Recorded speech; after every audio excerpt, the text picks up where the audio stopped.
여러분 안녕하세요. 한국의 버섯 산업을 선도하는 머시타운 영농조합법인 유호성입니다. 많은 분들이 지금 회사에 오프라인으로도 방문을 하세요. 저희야 온라인으로 워낙 많이 판매를 하지만 오프라인으로 찾아오시면서 오신 분들에게 저희들이 이제 재배 관련한 정보들을 설명을 해드리는데 온라인 구매하신 고객님들이나 꼭 저희 제품을 구매하지 않으셨어도 많은 분들이 바른 정보를 알고 재배를 성공했으면 하는 마음으로 간단하게 버섯 재배에 관한 정보를 제공해 드리기 위해서 영상을 촬영하게 됐습니다.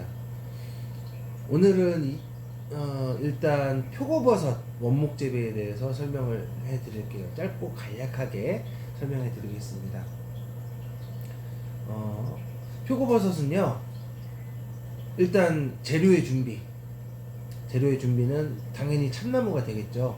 포플러, 버드나무, 은사시, 벚나무, 사과나무, 모든 나무에도 균사 배양은 됩니다. 하지만 배양은 표고버섯 종류를 넣으면 배양은 잘 되는데 버섯이 나올만 하면 나무가 썩어버려요. 다른 나무들은.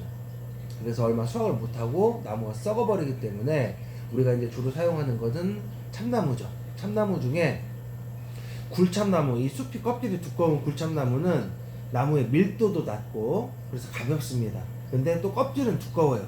그래서 버섯 발생량도 좀 부족할 수도 있고 기형버섯도 많이 나오기 때문에 많이 추천드리진 않고요. 가급적이면 껍질이 얇은 나무 중에 밀도가 높은 나무가 나무의 수명이 좀 길고 수확량도 많은 편입니다. 대표적으로 이제 저희는 강참나무라고 표현을 하는데 상수리나무 이 나무가 가장 좋은 나무로 저희들은 판단을 하고 있습니다. 그래서 어쨌든 이런 참나무를 사용을 해야 3년, 4년, 5년 이렇게 일반 가정에서 버섯 재배를 하시더라도 오랫동안 재미있게 버섯 수확이 가능하기 때문에 참나무를 사용을 해서 재배를 하시고요. 나무의 벌목 시기가 상당히 중요한데 매년 11월 중순에서 말경 낙엽지기 시작한 이후부터 이듬해 봄에 나무에 물이 오르기 전에 벌목을 해야 한다. 하지만 경험적으로 그리고 오랜 기간 동안 관찰한 바에 따르면 11월에서 이제 12월 안에 벌목하는 것이 가장 좋습니다. 벌목 시기가 늦어질수록 그래서 나무에 물이 오르게 되면 나중에 버섯 균사가 배양이 되더라도 버섯 딸만 하면 껍질이 벗겨진 조기에 껍질이 벗겨지는 경우들이 많기 때문에 반드시 한 12월 안에는 벌목을 해주시는 것이 좋고 길이는 1에서 1.2m로 토막치기를 해야 되는데 1에서 1.2m 토막치기 한 이후에 보통 두세 달 정도 수분을 건조를 시키죠. 수분 함량으로 분석을 해보면 40에서 45%라고 하는데 이 정도 나무를 말린 다음에 균을 접종하는 것이 좋습니다. 나무 건조가 부족하면 이 표고라는 것은 송이버섯, 능이버섯과 다르게 표고, 느타리, 노루궁뎅이, 영지 이런 대다수의 인공재배해서 우리가 마트에서 사먹는 시장에서 살 수 있는 버섯들은 사물기생균에 속합니다. 즉 살아있는 나무가 아니고 죽은 나무를 썩히거나 분해하는 버섯이란 얘기죠. 근데 12월 달에 벌목을 했어도 11월에 벌목을 했어도 나무가 죽은 게 아니에요. 아직 나무 세포는 살아있고 4월에서 5월 달이 되면 나무에서 싹이 나오는 것도 보실 수 있습니다. 이렇게 나무 세포가 살아있는 나무에 그냥 종균을 접종을 하면 균사가 죽은 세포를 분해하면서 파고 들어야 되는데 나무 세포가 살아있기 때문에 들어가지를 못해요. 주로 이제 나무 껍질 주변으로만 배양이 돼서 어떤 분들은 보면 나무 껍질이 하얗게 배양이 되는 경우가 있어요. 종균 주변으로. 그러면 야, 배양이 정말 잘 되나 보다.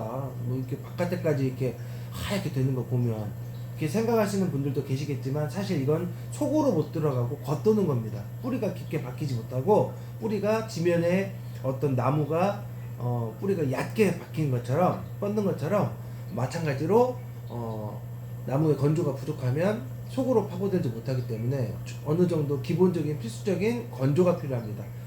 그게 이제 나무 절단면 옆에서 봤을 때 절단면은 실금이 간 이후부터 좀 깊은 금이 갈 때까지 적어도 이 정도가 된 이후에 균을 접종하는 것이 좋고요. 종균을 주문하시고 수령하신 이후에 재배 설명서를 제공해 드리기 때문에 설명서에 나와 있는 그림을 참고하셔서 작업을 하시면 되는데 이제 보통은 한 줄을 구멍을 뚫고 그 다음에 구멍과 구멍 중간에서 또 띄어서 또 한 줄을 뚫고 이런 식으로 작업을 하는데, 중요한 것 중에 하나는 보통 구멍 뚫는 날이 종균 알맹이보다 좀 더 깊게 뚫립니다. 이거를 끝까지 꼭 누르지 마시고 나무 껍질보다 종균이 살짝만 더 들어가게, 1에서 2mm 정도만 들어가게 눌러주시는 것이 좋습니다. 저 끝까지 눌러서 나무 껍질 사이, 껍질이 그리고 나무 속살이 이렇게 외부에서 관찰될 정도로 깊게 뚫으면 그 나무는 그 자리를 통해서 이제 감염이 이루어지기 때문에, 잡균 감염이 이루어지기 때문에 절대 너무 끝까지 꾹 누르지는 마세요. 이렇게 해서 균 작업을 했으면 이제 세 가지만 조심하시면 대한민국 어디서나, 그리고 버섯재배를 처음 해보시는 누구나 버섯을 따실 수가 있습니다. 특히 표고버섯을요. 자, 이제 이 세 가지가 뭐냐, 뭐 어려운 말 다 빼고 쉽게 설명드리겠습니다. 이론적인 내용도 아니고요. 쉽게 설명드릴게요. 자, 1번 표고버섯은 영하 20도가 돼도 얼어서 죽진 않습니다. 대한민국에 영하 20도 가는 곳이 뭐 이 남한에서는 뭐 얼마나 있는지 모르겠지만, 강원도 제가 군 생활한 철원에서는 20도까지 또 2000년대 초반에 많이 떨어졌었는데, 그래도 얼어서 죽진 않아요. 언제 죽냐? 뜨거우면 죽습니다. 여름철에 뜨거우면 죽어요. 그래서 반드시 그늘지고 시원하고 통풍 잘 되는 시원한 장소의 선택이 무엇보다 중요합니다. 그런 장소에서 버섯균을 놓고 재배를 하면, 거짓말 조금 과장되게 얘기하면 집어 던져놔도 버섯이 나옵니다. 하지만 여름철에 직사광선을 맞거나 뜨겁거나 통풍이 안 되고 비도 못 맞고 이런 장소에 두면 죽는 거예요. 버섯을 못 딸 확률이 높아집니다. 자, 두 번째, 고온을 피해라. 두 번째, 건조를 피해라. 재배 실패하신 분들은 뜨거워서 실패하거나, 두 번째는 말려 죽이는 경우가 많아요. 건조에 의해서.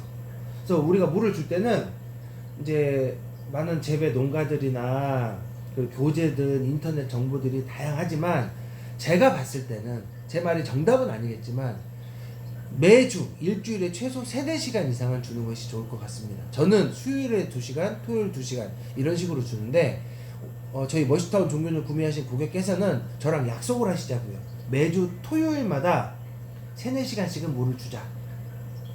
자, 이제 3-4시간을 물을 줄 때 사람이 서서 물을 줄 수는 없으니 뭐 스프링클러를 이용할 수도 있지만, 이거는 너무 낭비가 심해요, 스프링클러는. 그래서 우리가 이제 시골에서 농사 지을 때 분수 호스라는 걸 많이 쓰거든요. 검은색 통 비닐에 바늘구멍이 뚫린 이 분수 호스를 밭에다 깔고 물을 주는 경우도 많은데, 호스를 이어서 끈으로 묶고 반대편은 매듭을 지어서 분수 호스를 연결한 다음에 나무가 이렇게 쌓여 있으면 만약에 뭐 이런 식으로 쌓여 있다면, 갔다가 왔다가 U자 형태로 3분의 1 지점으로 가서 3분의 1 지점으로 반대편 3분의 1로 돌아오는 방식으로 해서 분소스를 늘어뜨려 놓고 이제 물을 주시는 거예요. 물을 주시는데 매주 토요일마다, 약속 토요일마다 3-4시간씩 물을 주세요. 이렇게 해서 물만 잘 주시면 버섯 거의 다 땁니다. 그런데 여기서 주의할 점은, 이번 주 토요일 날 물 주고 다음 주에 또 물 주려고 했는데 금요일부터 비가 왔어요. 그럼 건너뛰시는 겁니다. 이렇게 해서 물은 그러면 언제까지 주냐? 원칙적으로 물을 주는 건 나무에 균을 넣은 순간부터 나무를 버릴 때까지. 우리가 나이 먹었다고 할아버지 70살 80살 되신 할아버지라고 해서 밥을 안 먹고 물을 안 먹는 건 아니잖아요. 물은 살아있는 동안에는 계속 섭취를 해야 되거든요. 버섯균도 나무 속에서 나무를 분해하면서 살아가기 위해서는 반드시 유리수가 필요합니다. 우리가 마시는 물처럼 짜면 나오는 물이 필요하기 때문에 반드시 물을 꼭 잘 주셔야 됩니다. 버릴 때까지. 재배가 껍질이 벗겨져서 재배가 끝날 때까지는 물을 잘 주시라, 이 당부를 드리고요. 세 번째는 이제 고온을 피하고 건조를 피하고, 세 번째는 직사광선입니다. 직사광선은 다른 게 아니고 고온도 유발하고 건조도 유발하기 때문에 반드시 피해야 합니다. 뭐 다른 게 아무리 내가 신경을 쓰더라도 직사광선을 맞은 장소에서는 절대 표고 재배가 되지 않습니다. 표고는 나오지 않아요. 다른 잡버섯만 나옵니다. 왜? 직사광선에 의해서 내가 넣은 표고균이 다 죽어버립니다. 다 죽은 다음에 어차피 영양분은 나무라고 하는 영양분 덩어리는 남아있기 때문에 그런 직사광선이나 고온 조건 하에서도 잘 자랄 수 있는 잡균이 와요. 왜냐하면 주인이 없기 때문에. 그래서 잡균이 와서 치마버섯이라든지 뭐 다양한 잡버섯들이 자라는 걸 볼 수가 있는데, 내가 재배를 했었는데 잡버섯이 났다. 이거는 아까 말씀드린 어떤 두 가지 요인이 맞지 않아서, 특히 또는 직사광선까지 포함해서 세 가지 요인이 맞지 않아서 버섯균은 죽고 다른 잡균이 그 자리를 차지했다고 보셔도 거의 틀림이 없습니다. 그래서 이 세 가지만 피하시면 버섯은 거의 다 따실 수 있습니다. 자, 큰 틀에서 이 세 가지 주요한 사항을 말씀드렸고요. 그 다음에 구멍 뚫어서 구멍 뚫고 넣는 작업은 설명서를 참고해서 하시고, 그 다음에 설명서에 또 임시 누피기, 본 누피기, 뭐 세우기 여러 가지 과정들이 나와 있는데 이런 것만 생각하시면 될 것 같아요. 다양한 정보들이 인터넷이나 뭐 교재로도 나와 있지만 엎어져서 가든 누워서 가든 뭐 물구나무를 서고 가든 서울만 가면 될 수도 있잖아요. 근데 그래도 알고 있으면 좋은 점들만 정리해서 말씀을 드리겠습니다. 임시 누피기는 기본 목적이 우리가 2월이나 3월이나 지역에 따라서 추울 수가 있어요. 그럼 버섯균은 일종의 곰팡인데 추운 데서 잘 자라겠습니까? 발화를 잘 하겠습니까? 약간의 어려움이 있겠죠. 그래서 추우니까 뭉쳐 놓은 거예요.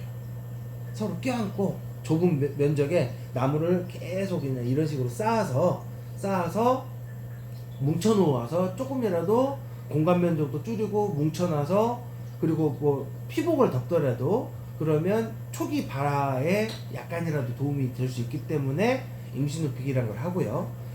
기본적으로는 5월달이 되면 이제 온도가 많이 올라가죠.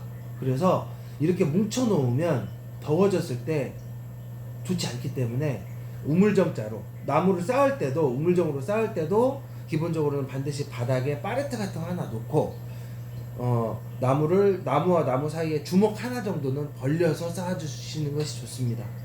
그런데 보통 농가들은 뭐 5단까지 많이 쌓는 경우도 있는데, 집에서 키울 용도라면 높게 쌓는 것보다는 낮게 쌓을수록 유리해요. 그래서 그렇다고 1단만 하면 면적이 너무 넓어지기 때문에 저는 3단 정도로 추천을 합니다. 3단으로 쌓으면 우리가 나중에 물을 줄 때도 높게 쌓으면 이 하단부까지 물이 잘 안 내려오는 경우가 많아요. 왜냐면 흡수를 하기 때문에 위에서 줄줄줄 흘러내릴 것 같지만 나무가 수분을 흡수하는 부분이 많이 생기기 때문에 밑에는 같은 시간을 충분히 3시간을 주더라도 위에는 과할 수도 있고 중간에는 적당하고 밑에는 부족할 수가 있어요. 근데 3단 정도로 쌓으면 균일하게, 아무래도 위쪽은 좀 많겠지만 아래쪽까지도 충분히 관수가 가능합니다. 그러면서도 여름철에 시원해요. 온도, 공기는 바닥 지면에, 그늘진 바닥으로 갈수록 시원해지기 때문에 3단 정도로 가면 여름철에도 특별한 고온 피해를 받지 않으면서도 물주기, 관리하기도 유리합니다. 그래서 우물정자로 3단 정도를 쌓는데, 이거는 보통 5월달 이후에 쌓는다. 바로 하셔도 괜찮아요, 사실은. 자, 그리고 이제 장마철이 끝나면 대한민국은 여름이 되잖아요. 여름이 되면 이제 나무를 이렇게 우물정자로 놨음에도 불구하고 그것도 뭉쳐 있는 거잖아요. 이렇게 뭉쳐 있는데 나는 뜨거운 게 너무 싫거든요. 옆에 뭐가 있는 게 싫거든요. 근데 이렇게 세우면 최대한 간격을 벌려준 게 되잖아요. 그래서 여름철에는 세우시는 분들도 많고, 이거는 권장할 만한 사항입니다. 특히 이제 극심한 폭염이 오는 해가 올해 만약에 극심한 폭염이었다. 근데 임시 누피기나 뭐 우물정자로만 놓으신 분이 계시고 세우기를 하신 분이 계신다면, 이런 폭염이 왔을 때는 세우기 하신 분들이 조금 더 결과가 안정적이긴 합니다. 하지만 이렇게 세우기를 했을 때는요, 한 번씩 이 위와 아래를 뒤집어 주시는 게 좋긴 합니다. 왜냐면 이 하단부와 상단부의 온도 차이가 발생하기 때문에 균사의 생장 속도도 달라져요. 근데 우리가 뭐 아이들을 가르칠 때 학교에서도 뭐 예를 들면 수준별 수업을 하는 것처럼 이쪽은 어리고 이쪽은 정상이고 이쪽은 너무 늙는다 이러면 안 되잖아요. 그래서 위아래를 한 번씩, 한 달에 한 번씩 바꿔주면서 이제 상쇄시켜 주는 거죠. 균일하게 자랄 수 있게끔 이 작업을 해주시는 건 좋고, 쌓기를 했을 때에도 이 3단을 옆에 파레트를 하나 더 놓고 위가 아래로 가고 아래가 위로 가게 이런 식으로 위치를 바꿔주는 것도 좋습니다.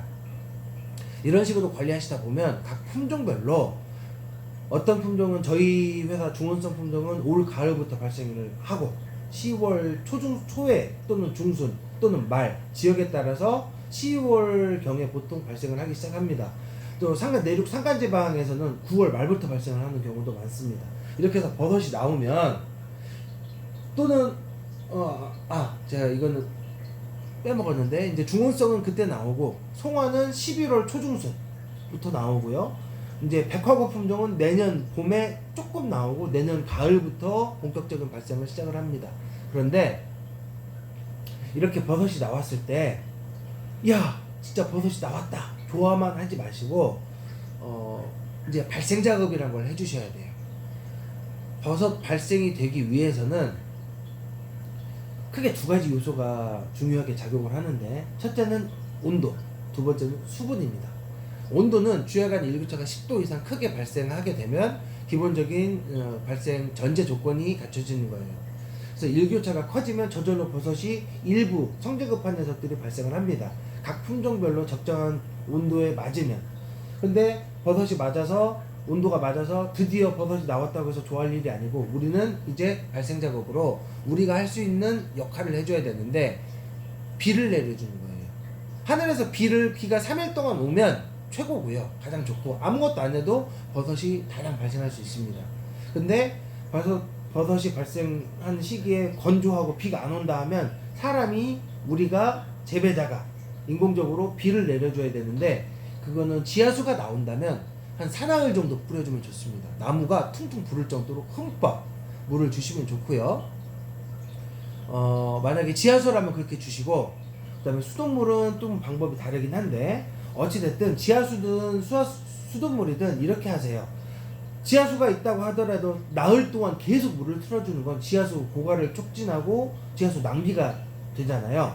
그래서 물을 어떻게 주냐면 오전에 아침에 뭐 한두 시간을 지하수를 뿌려주고 분소수를 이용해서 그 다음에 점심때쯤 또 뿌려주고 한두 시간 저녁 때쯤 또 뿌려주고 이런 식으로 하루에 3-4차례를 주시고 다음날에 또 주시고 이거를 사나흘 반복을 하는 거예요. 수돗물은 좀 더 번거로우시겠지만 뭐 누진이 될 수가 있기 때문에 그렇게 준다는 건 말이 안 되잖아요. 수돗물 같은 경우는 호스로 물을 골고루 뿌려주고 그 물이 마를만 할 때 또 한 번 뿌려주고 또 마를만 할 때 또 한 번 뿌려주고 요거를 계속 사나흘 정도로 반복해 주시는 겁니다. 여건이 허락된다면 할 수 있는 범위 내에서요. 그러면 1개 나올 게 3개 나오고 3개 나올 게 5개 나오고 5개 나올 게 10개 나올 겁니다. 10개 나올 게 20개 나올 수도 있고요.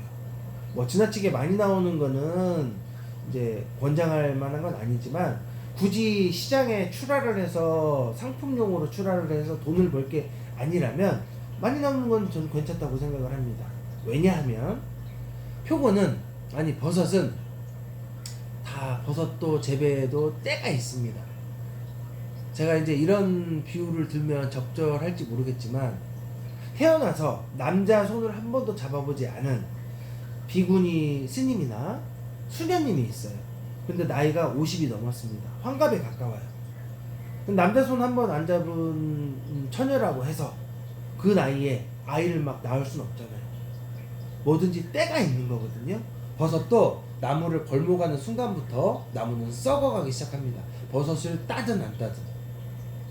따라서 이제 나중에 시간이 지나면 껍질이 벗겨지고 그 나무는 이제 수명을 다하게 돼요. 그래서 우리가 재배를 할 때에는 최대한 버섯이 다량 발생할 수 있는 시기에 속된 말로 뽕을 뽑는 게 좋습니다. 그러려면 물을 많이 충분하게 줘서 많은 양의 버섯을 발생시켜서 버섯을 다 따먹는 게 좋아요. 그래서 이제 버섯이 한두 개 나오면 이제 우리가 판단해야 될 건 한두 개 나왔다가 아니고 이 나무가 가임기가 됐구나, 동물로 치면 발전기가 됐구나, 이런 정도로 생각을 하시고 이제 임신이든 임신을 할 수 있게끔 아이를 낳을 수 있게끔 우리가 작업을 해주는 거죠. 그 작업이 물주기다. 이렇게 이해를 하시고 충분한 관수를 통해서 많은 양의 버섯을 따시는 게 좋습니다. 물을 준 이후에는 세우셔야 됩니다. 세울 때는 가급적이면 나무가 이렇게 쌓여져 있을 때 위쪽을 통해서 물을 많이 먹은 쪽이 세워졌을 때 하늘 바라보는 쪽으로, 물을 덜 먹은 쪽은 땅바닥을 보는 방향으로. 왜냐하면 버섯은 주로 물 닿은 쪽에서 버섯이 많이 나오거든요. 근데 물을 많이 맞은 쪽이 지면부로 향하게 되면 나오면서 하늘 방향으로 버섯은 휘어지거든요. 음성 불지성이기 때문에 하늘 바라보는 쪽으로 휘어질 텐데 휘어지면서 다 눌려요. 그렇기 때문에 물이 많은 쪽은 지면부가 아니고 지상부로 하늘 바라보는 쪽으로 오게끔 나무를 세워주시면 됩니다.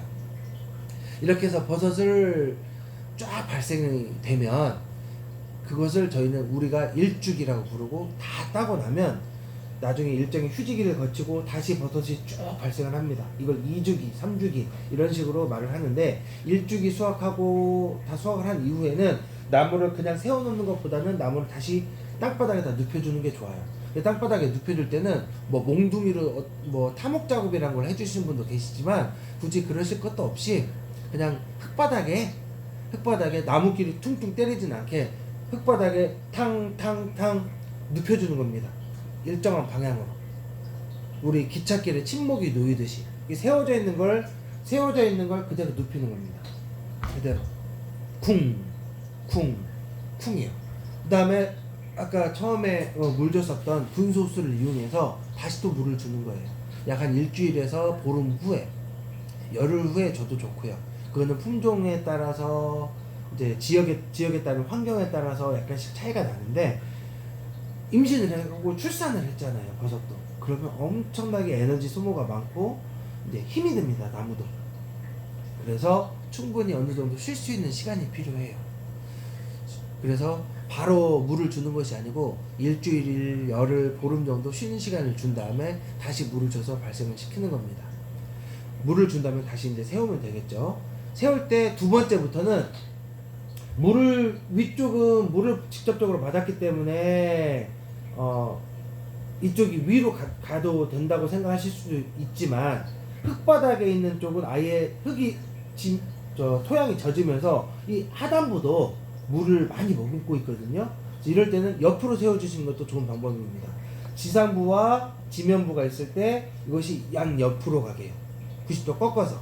그러면 옆에서 또 버섯이 많이 나오는 경우가 많거든요. 이런 식으로 세워서 또 두 번째 발생을 시키고 이거를 반복하는 겁니다.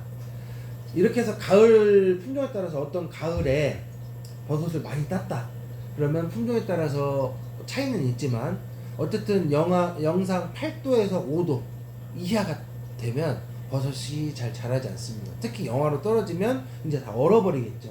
겨울철에는 그래서 버섯이 나온 버섯도 자라지 않고 일정 온도 이하에서는 멈춰버리게 됩니다. 그러면 그런 것들은 빨리 다 따버리세요. 다 따버리시고 어차피 안 자랍니다. 내년 봄까지. 그렇기 때문에 노지에서는 절대 안 자라요. 비닐하우스에서는 조금 더 자라는 경우도 많지만 노지에서는 멈추기 때문에 다 수확해버리시고 지면에 눕혀놓고 겨울철에도 물을 주시는 게 좋습니다. 한 달에 한 번 정도는, 매주까지는 아니어도 한 달에 포근한 날 한 번 정도는 꼭 물을 주시는 게 좋습니다. 이렇게 겨울에 물을 주는 것과 안 주는 건 이듬해 봄에 버섯이 다릅니다. 따라서 겨울에도 물을 줄 수만 있다면 반드시 물을 월 2회 정도는 충분히 주시라 말씀을 드리고, 다음에 봄이 돼서 저절로 온도가 맞아서 버섯이 한두 개가 나오면 또다시 발생 작업을 해서 세우고 버섯 발생시키고 또 눕혀서 쉬었다가 물 주고 또 세우고 이런 식으로 재배를 반복하시는 겁니다. 자, 이제 원목의 벌채부터 지속적인 이제 버섯 발생 작업 이후의 관리 내용까지 전반적인 내용을 빠르게 제가 말씀을 드렸습니다. 뭐 중간에 제가 빼먹은 내용도 당연히 있겠지만 뭐 제가 원고가 있는 것도 아니고 그냥 생각나는 대로 쭉 전 과정을 짧게 간략하게 말씀드린다고 그리고 했는데 그 과정에서 좀 말이 빠르고 전달이 부족한 면도 있을 수 있습니다만 기본적인 요런 내용 정도만 알고 계시면 버섯 재배에 있어서 버섯을 전혀 모르시는 분들도 어느 정도 도움을 받으실 수 있을 거라 생각합니다. 그래서 오늘 최종적으로 다시 한번 정리해 드리겠습니다. 이렇게만 하면 버섯 딸 수 있다. 1번 어떤 형태로 구멍 간격이 맞지 않아도 뭐 설명서하고 다르게 작업을 했어도 이 세 가지만 지키면 버섯을 딸 수 있다. 1번 고온을 피해라. 표고균은 그리고 느타리균은 얼어서는 죽지 않는다. 뜨거우면 죽는다. 더워서 죽는다. 그래서 고온을 피할 것. 즉 여름철에 최대한 그늘지고 시원하고 통풍 잘 되는 장소를 선택해서 거기서 키울 것. 2번 말려 죽이지 마라. 실패하신 분들은 대부분 또 말려 죽인다. 그래서 주 1회 최소 3-4시간 정도는 충분히 관수하면서 버섯을 계속 재배하시라. 나무를 버릴 때까지, 껍질이 벗겨져서 나무를 버릴 때까지 반복해라. 셋째, 직사광선을 피해라. 직사광선은 고온도 유발하고 건조도 유발하기 때문에. 자, 이 세 가지를 꼭 기억하시길 바라면서 제가 좀 두서없지만 빠르게 버섯 재배의 원목 재배의 전반적인 내용에 관해서 설명을 드렸습니다. 이 내용 기억하셔서 부디 저희 종균을 이용하시는 많은 고객님들이, 그리고 또 저희 종균을 구입하지 않으셨더라도 버섯 재배를 시도하는 많은 분들이 꼭 좋은 결과를 얻고 버섯이 많이 나와서 가족들과 건강하게 맛있는 버섯 많이 드시는 행복한 시간이 되시길 바랍니다. 감사합니다.